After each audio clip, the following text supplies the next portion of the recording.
Have you ever felt the weight of words you never said? The words that were on the tip of your tongue, but pride, fear, or hesitation held them back. And then one day, life took away your chance to say them forever. That's the story I want to share with you today. A story of a man named Daniel, who learned at tragically the cost of waiting too long to speak the words his heart had carried all along. This is not just his story. In many ways, it's the story of so many of us who postpone love, postpone forgiveness, postpone saying what matters most, till it is too late.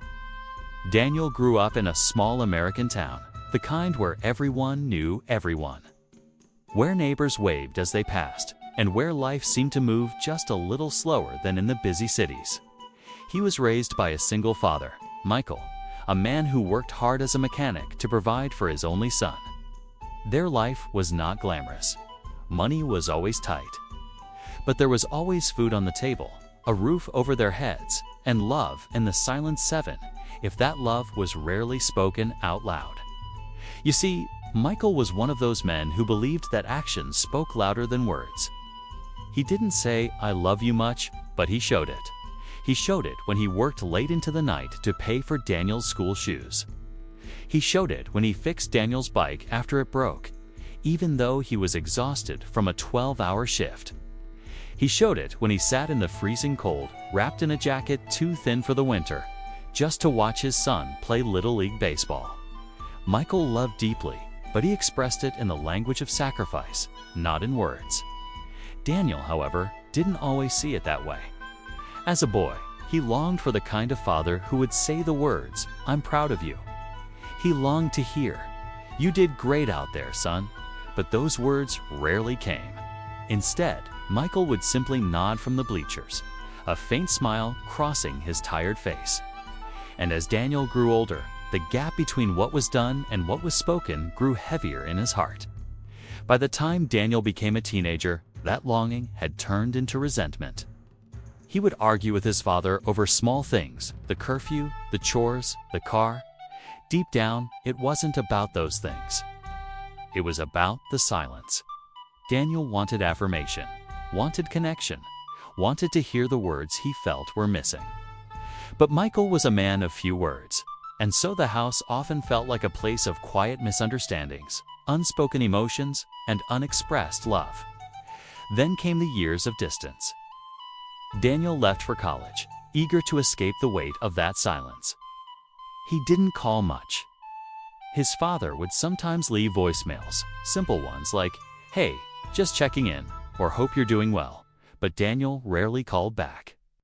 When he did visit, the conversations were surface level. Polite but distant, almost as if they were two strangers sharing the same last name. Life moved on. Daniel graduated, got a job in another city, fell in love, and started building his own life. Michael, meanwhile, grew older, his hands stiff from years of turning wrenches, his back aching from decades of labor. Yet, even as his body slowed down, he kept working. He kept showing his love in the only way he knew, by never letting his son worry about him, by being strong, by enduring quietly.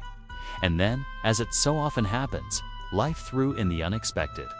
Michael fell ill. At first, it was just a cough that wouldn't go away. Then fatigue, then doctor's visits. Soon, the diagnosis came: late-stage lung disease, years of exposure to fumes and dust finally taking their toll. He didn't tell Daniel right away. He didn't want to burden him. But when the truth came out, Daniel was shaken.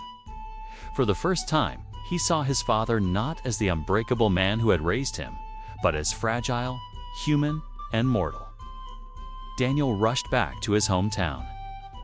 He walked into the old house, and there was his father, thinner, weaker, but still with that same stubborn dignity in his eyes. They talked, but again, it was small talk. How's work? How's the car running? Did you eat? Always circling around the real words, never landing on them.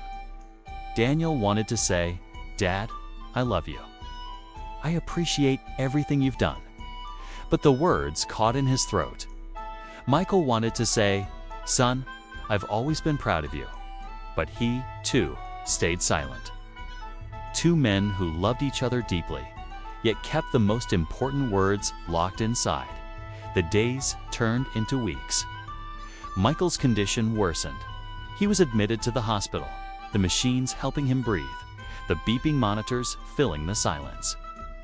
Daniel sat by his bedside, memories flooding him: the baseball games, the bike rides, the nights his father stayed up late fixing things so life would be easier for him. And suddenly, Daniel felt the crushing weight of regret. Why hadn't he called more? Why hadn't he said the things he needed to say when there was still so much time? One evening, as the sun set and the hospital room grew dim, Daniel finally gathered the courage. He leaned closer to his father, tears in his eyes, and whispered, "Dad, I need you to know something.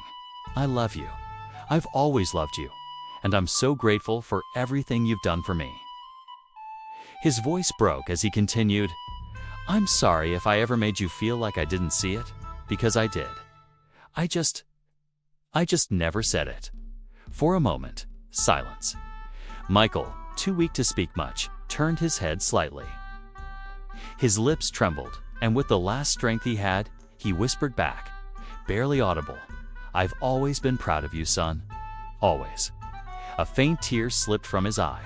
Then, silence. Those were the last words Daniel ever heard from his father. Words spoken too late, but words that carried the weight of a lifetime. Michael passed away that night. And Daniel sat there, broken, clutching his father's hand. Realizing the cruel irony of it, all that the words they had both longed to hear had finally been spoken, but only at the very end. Words that could have healed years of distance. Words that could have brought them closer when time was still abundant. Words that had waited too long. After the funeral, Daniel returned to his own life, but he was not the same. He carried his father's last words with him everywhere. They became both a comfort and a reminder. A comfort that his father had always been proud, and a reminder that waiting to say what matters can cost us more than we realize. He began to see the world differently. He began to pick up the phone more, to tell his friends he cared about them, to tell his wife he loved her daily, to hug his children tightly and remind them how proud he was of them. He refused to let silence steal the love that words could express. Years later, Daniel would sit with his own son, watching him play baseball just like he once did. And when his son hit the ball, Daniel didn't just nod with a faint smile. He stood, clapped loudly, and shouted, "That's my boy. I'm so proud of you," because he had learned through pain that love unspoken is love that can go unheard. And he vowed never to let his own son wait for words that should be freely given. So here's the truth of this story, the reflection I want you to carry with you. Life is fragile, time is fleeting, and none of us are promised tomorrow. The people you love, they need to hear it now, not someday. The words "I love you," "I forgive you," "I'm proud of you," they are not meant to be saved for the end. They are meant to be spoken today, while the hands you want to hold are still warm. While the voices you long to hear can still respond. Don't wait until it's too late. Don't let silence rob you of the chance to connect, to heal, to love openly.